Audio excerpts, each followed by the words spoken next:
All right. Yeah, let me introduce you. Thank you. This is Ben Galluzzo, who's now leading COMAP, which is an iconic organization for fostering modeling across the curriculum in mathematics that I've been using since, I think, the 70s or the 80s. Ben has taken over. Well, that's impossible, but Ben is succeeding Saul Garfunkel, who started COMAP. And Ben is the kind of guy that hits the ground running. Um, Most of us just hit the ground, but he hits it running. And we're looking forward to great things at COMAP with the team that's there.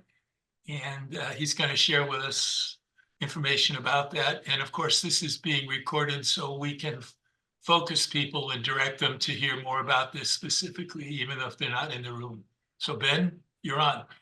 Okay. Thank you so much, Brian. Thank you for saying right that taking over COMAP makes it sound much different than what like, oh my gosh, what am I really doing? But I'm so happy to be here, right, virtually with all of you, and also physically where I am at COMAP. And really, this is interactive. Come and ask questions. I'm here to give you a very brief, right? I think I have 20 minutes to go and talk to you about COMAP and things that are available to you there. And I'm just going to scratch the surface.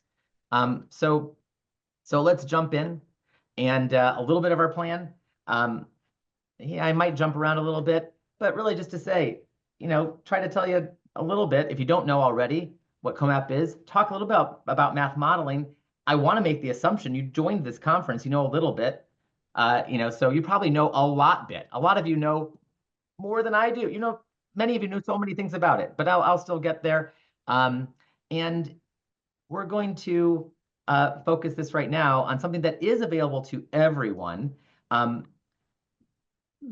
just sort of saying, like, here's one direction of sort of where COMAP's headed with some of our materials, and invite you, right, to come and join us, just like the community you have here at Simeode. We're all in the same family. So maybe a little bit more about what COMAP is. As Brian mentioned, it probably was sometime in the late 70s when he was communicating with Saul and others. And officially, COMAP came into existence in 1980. At least that's what they've told me. And in doing that, I would be remiss to say there's so many materials, right? They've been around. COMAP, we've been around for 45 years. And I think I'm supposed to phrase it that way now. It's supposed to be a we for everything. So 45 years, right? There's a lot that folks at COMAP have done over that time. So I'm fortunate to step into this role and be able to take advantage of all the work of those that have come before me. But also, as you'll find out, there's opportunity to say, like, what can we do to enliven some of the things from the past and really to take advantage of where we are right now. So one of those first places, I'll just start to, also the sense of where are we physically. COMAP really is in the north. It's based in Bedford, Massachusetts, and I'm there every so often. But my little house is up where I am right now in Potsdam, New York. That's where I'm coming to you from. And essentially, let's say I'm 30 miles in two different directions from Canada. So just getting ready for, I think I have about 2 feet of snow outside, getting ready for the next foot to come on Sunday. So exciting times here. But I'd like to say for you right now, if there's one thing that I brought there, what do I think of COMAP, right? What are we? We're math for decision makers, right? That's what we are. And I'm also saying that out loud, so I'm sort of testing it with you guys. You're supposed to, like, you can respond and you can say, like, give the sad faces or whatever. I'm trying to test out some stuff and see if it works. But I'm just being honest with you. Okay, so it's Valentine's Day. Everyone needs a drink, right? So we'll just get started, jump right into it. And I just put something in front of you. Think a little bit about if we're math for decision makers, and we know we're at a Simeode conference where people focus on differential equations. We've had some other talks today, and maybe this is just my interest, where it's been focused maybe a little bit more on K-12. So what you might not have heard, and I'll give you a little more details, there are a lot of COMAP materials that live in the K through 14 space, I'll say. And I want to highlight just how accessible modeling is. So I'll even just ask right now, of these things I put up right here, I don't know. Oh my God. And I'm very embarrassed. I don't have my modeling bottle with me right now. I will tell you, I'll even annotate for you. This is the answer for me. Oops, why is it not? Maybe I don't have annotating allowed or something. I don't know if you can see my cursor, but I personally have a hydro flask. There's a lot of stories behind my hydro flask, and I care about my water bottle. But I'm in the, let's see, if I go into the chat, which I thought I had open this whole time, but I somehow failed to do so. Let me see, does anyone have, maybe I'll even phrase it this way then. Is this modeling? If I say which to choose these water bottles, is this modeling? Anyone in the chat or out loud? I maybe should do the chat. That could be confusing otherwise. What are your thoughts? Could this be modeling? Because we're just jumping into this.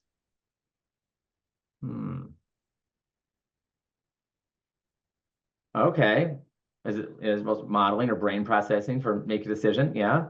Right. So we're just talking about decision making, right? Just a moment ago, we had, that's sort of the theme of this conference, right? Maybe I'll say, are there any differences between these that anyone here would care about? So I'm trying to do a little bit of respectful pause because I know people, but also to keep things moving. I have friends who are very against anything. First of all, say, does it have, oh, yeah, one looks like a case. Materials. Excellent. I got some material. I like that. Right. That's exactly where I was headed. Some friends of mine are going to be like, I choose the one on the left. It's glass. That's better and safer. I'm with stainless steel. People want to make sure their plastic doesn't have BPA in it or something like that. We've heard a lot about plastics recently. Some people might want. So already there could be there's certainly some decision making here. Maybe if we're ranking these, maybe that's a model or something like that. Oh, I don't know. There could be other factors involved. I'd say when I saw the case there could be some questions on cost, right? There could be a number of factors that we put into this. And so maybe this is modeling, but we can continue that discussion and instead sort of jump into, well, what is modeling? And other people have said this already, right? Other people said this 50 years ago. So this is, at least from my perspective, this is historically the original, modeling diagram. Maybe I just made it more colorful, but adapted from work that Henry Pollock did. And right, this was one of the things I already saw in one of our talks earlier today. And I really recognize that, yeah, that's what we're doing. We're doing math modeling. We're moving ideas from the real world into our math world, back and forth. It's a valuable and simplistic way, I think, to think about how these things work. And right now, if I were to go back, and I'm going to be, once again, I'm very biased because I think about everything as modeling. I might start to think about what we just talked about as math modeling because I'm starting to quantify these things. I might like stainless steel better than maybe I like glass the most. I think that might be the safest if I care about that in terms of materials, Ryan. But then I'm going to say stainless steel, maybe a certain type of plastic, something like that. Maybe I want to have convenience. I'm sort of ranking those. Cost I can quantify in an easy way. So I'm starting to think about those in a math way. I bring them back over to the real world and I think about the practicality of being able to refill a bottle and not have to deal with disposing it. Maybe if I'm really environmentally conscious, I want to investigate how impactful it is to create or build one of those, right? The materials that are required to make one of those water bottles. So I could have a lot of depth in that one. So I'll start to think about it that way. I also might look at math modeling this way. And back in the day, at this point, like 7-8 months ago, when I was still teaching modeling, I would use the diagram that comes from the game report. And that's where this lives. I could even add a few more arrows to see like all the ways that people are thinking about this. I do think of modeling more or less in these terms. And a lot of the reason for that and for teaching, I think it's important to share a framework that students can work with. I've had a lot of success with it in my class, especially leading off quite early. My classroom experiences leading with it, and also I think workshop experiences, just saying like, hey, there's a framework that's here. So do you know where you are? And do you know that it's okay to be doing these things, right? It's okay to be doing things that may not seem mathematical. So when I'm sharing something about water bottles with you, you might, my students, which I've started classes off with that without even giving a syllabus, and they're like, am I in the right class? I'm not sure I'm really in the right class. I don't know if I believe you. And I'm saying, you're good. This is all good. This is where you're supposed to be. And we are starting to think about this idea in that general sense of real world math world. But embedded in that is a lot of, a lot of stuff for us to think about and figure out what's important to us, right? As individuals, in some cases, we have to think about who that audience is. It might be bigger than just us. So once again, it's all very quick here. So let's talk a little bit more about COMAP. And maybe I'll just ask out there who, I know that Brian shared that he is familiar with COMAP. Maybe I'll just even ask, have others used COMAP materials before? There's some no's out there. I can see some shaking head no's for people I can see. I also, oh, now for some reason, this is weird. Are you guys seeing, you're seeing, which view are you seeing right now? Are you seeing like the full screen? That's the part I couldn't tell. No, you're seeing the partial screen? Yeah, we're seeing the big screen and your next slide. Okay, which is fine. And that's the Yeah. way it's working. That's kind of weird though, because I don't know why. Okay, so I messed that up. You're fine. You can see all the stuff that's there. I have Well, no you're secret. looking ahead to the future in your next slide. That's good. Yeah, but I also have the other. I was trying to look at you guys on the other one. So let me switch this for a second, just to not to take away any secrets from you. How's this? Is this like give you just like one slide you can see stuff now, and I'm not, or no? What do you see now? Should I even bother asking? We see one big slide, and Andrew and I are the only people who are live. The rest of them Okay, are all all just right. names. I just thought, well, because I thought I was blocking you then with my other, I was trying to do the right thing here. And of course, I thought I set up and I did not set up correctly. But we'll go into this. So COMAP, I gave you a chance to say some stuff. Thank you for the full screen response, even though, like I said, there's no secrets here. You can know everything, I guess, within reason about me. I don't know, most everything about me you can know, I think. All right, so COMAP. As Brian mentioned, as I mentioned, 45 years of developing materials, and so many of these things are really readily available to people. I will admit there's going to be even more things that are going to be available for free on COMAP as we continue to move forward. And I'm still trying to sort through and see some of the things that were developed, in some cases, like I said, 30 or 40 years ago. But among the things that are current and up to date, right, we've got some textbooks that, for all practical purposes is in its 11th edition. Discrete math is a brand new 5th edition just came out. We have a number of modules that are brand new, a new pre-calculus. And then following that will be a college algebra version, all with a modeling first focus. All right, so especially for folks here that, are saying, how do I get people ready to, students that, like I heard some other talks about this, maybe you teach a course that has students that might not be as motivated as the students in your differential equations courses, right? They might not be math majors.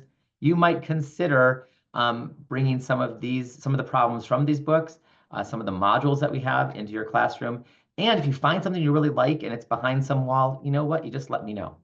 All right, we can talk about those things. And I'm sure I get you access to the stuff that you'd like to use or just to explore it. I'll tell you more reasons why pretty soon. But also we have journals, 2 journals. UMAP is a quarterly journal. That's the undergraduate math and its applications journal, and Consortium. And so 2 places that I also recommend you look. You can find those, get those for free the most current issues just by getting a free membership. So it's very easy if you want to find those things. So comap.org and mathmodels.org are both COMAP-related sites. Mathmodels.org is focused primarily on the contests. And you might say, what are the contests? I'm not sure what you're talking about yet.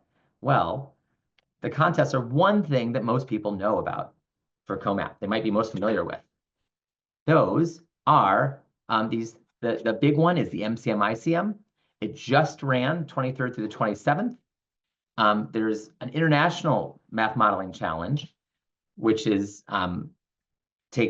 it's ongoing right now. There's a big window for that. That is much smaller because it's just every country region has the opportunity to have 2 teams represented. It's sort of like a math Olympiad for high school, a high school math Olympiad, math modeling Olympiad, excuse me.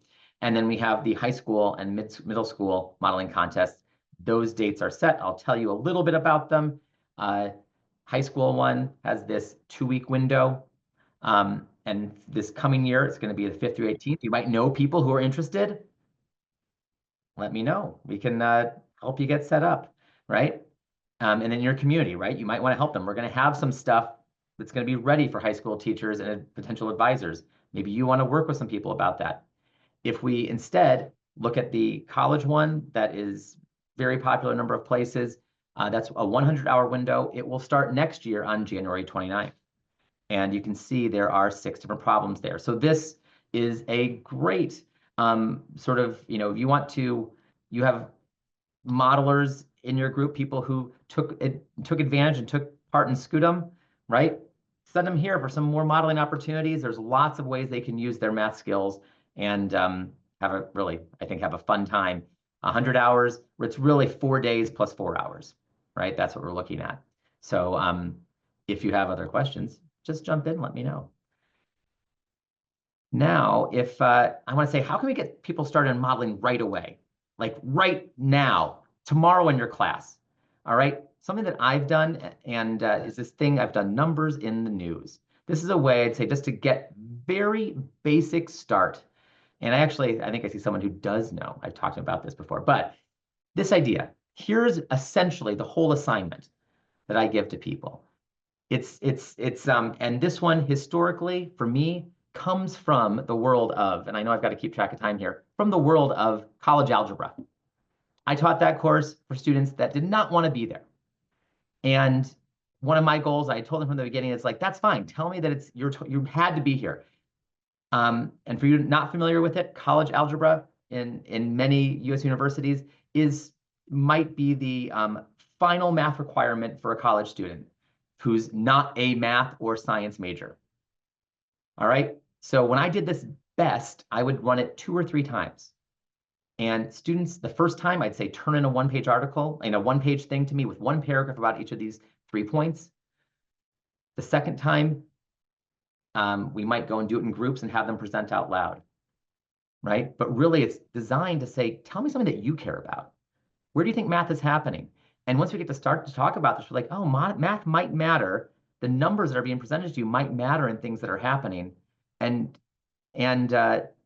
ultimately, when you leave this class, even if you don't take another math class, you're going to have a better understanding of the numbers that might be making decisions for you. So let's just give it a quick shot here, the time we have left. So here's some numbers that I pulled out of the news today. Does anyone have any idea what these numbers could relate to? I agree with you, Andrew. Yes, awesome. Good stuff. Anyone know where these came from? No idea at all. I'll give you a hint, a big hint. Well, first of all, I'll say before I go there, I'll give you a hint with this. Oh no, I gave you too much of a hint. But there we go. There we are. Okay. These numbers, right? This is the average price per dozen, according to a certain site where they said they surveyed 3 different flower sellers in every US state, and they took this overall average. $90.50 per dozen of long stem roses for Valentine's Day, right? And our imports, right? We have 1.1 billion cut flowers have already come into the US this year as of yesterday. So maybe I'll ask the next question is, all right, these are numbers, but is there modeling there? There's obviously some math happened, but is there any modeling?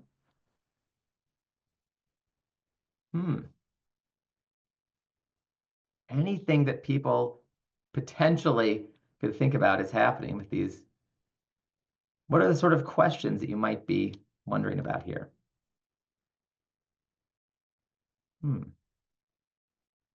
Let's see, I don't have any things there. So for me, I think there could be a number of aspects here.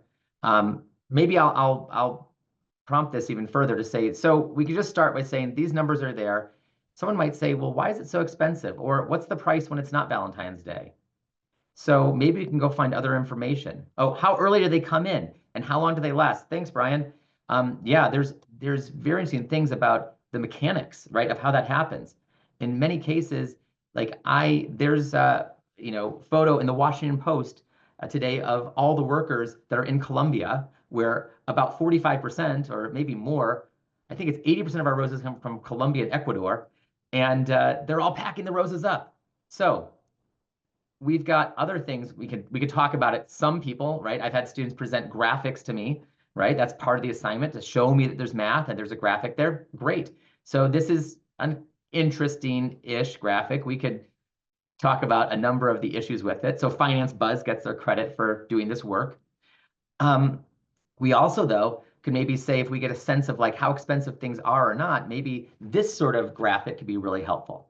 This is from U.S. Census Bureau data. Like I said, it's a 5-year period or really maybe 4-year period, but it's averaging things out. And you can see there's some peaks. Anyone notice another peak?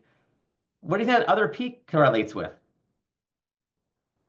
I see Andrew saying something. Oh, April. Yeah, it's April, but is there anything that would make that happen? This is all, yes, Mother's Day is a big driver of flowers as well as Valentine's Day, but not roses, right? You're typically, moms aren't getting the roses in the same levels as Valentine's people are. So yeah, so we've got things we can start to investigate here. We might start to be asking questions about what's important here, what things are happening. You might have noticed before that there's a potential opportunity for insects or invasive creatures to come here. People, because we're sending all these flowers across lines. There's also, maybe we're talking about future tariffs. Is our next year's roses going to be 25% more expensive? Oh my gosh. Wow, we have things to think about, right? Buy your roses now and just save them for next year. Okay, so as we're winding down here, I'll just return now. We've had a short conversation about these things, maybe thinking about how modeling enters your space, how COMAP can play a role in that, and how we can help you. We'll go there again. But maybe I'll come back to the water bottles for a second, because one thing that you and your students might recognize is a lot of times when you do modeling projects, because we have the internet, because we have AI, do we think that the answer is already done? Is it over? I mean, my gosh, I have this opinion piece from the New York Times from 2009. It was already settled then. We already knew the answer, right? Well, then how come the same publication came out with something else just last year, just a few months ago? So the beauty of modeling, in my opinion, is that it's never done, right? One of my favorite quotes, George Box is the one who gets the credit for this, is that all models are wrong, some models are useful. And it's, it's really so accurate, because time is, there's new innovations, there's new things that are changing. We're trying to, we want new stuff that's going to impact the models and what's best, what's optimal if we're doing optimization things, or what's the, in other cases, it might be, like I said, for imports and exports, right? If we're trying to do those optimizations for cost or something, things could be changing in terms of what we get, where we get it. So as I try something else on you guys, like to say, here's this graphic, I don't know, just having some fun here with, what COMAP can do as math for decision makers. It can do everything for you. Where's modeling? Everywhere, right? It's all over the place. We know that, and whatever you need, modeling's there for you. Overall, I invite you to join us at COMAP. There's a number of places you can go. I really would welcome you to go to this. Oh no, what did I just do? I just made a little, I think if I go here to my annotate screen, I was going to try to circle it, but it's white, so you can't see it. But if you go to COMAP-R4R, then sign up. Just tell me your email. I'll send you stuff out so you can come. You can join COMAP for any reason you want to. Like, just email me. But if you do that, become part of our mailing list, we have a new activity called Refresh for Relevancy Challenge. And the point of this is going to be that we've got lots of great materials that are somewhere between 75 and 85% with awesome content. The issue though, for many people, is the context is from 1985. And so a lot of our students, their parents were probably barely in school at that point. So we need new context. We need you to come in and say, great, I have this thing. It already has it has great bones. It needs other stuff going on. And we've got prizes for you. We'll have, some of those prizes will be honoraria, things like that. We'd love to invite you to do that and to be part of the modeling community in that way. And in general, I'm interested in hearing other ideas that you have for modeling. And my goal at COMAP, which really is math for decision makers, but what does that mean? To me, it's that how do we get everyone modeling? So how can I support you in a reasonable way? Let me know. Contact me, and thank you so much for spending a little bit of your time with me today. Well, thank you very much, Ben.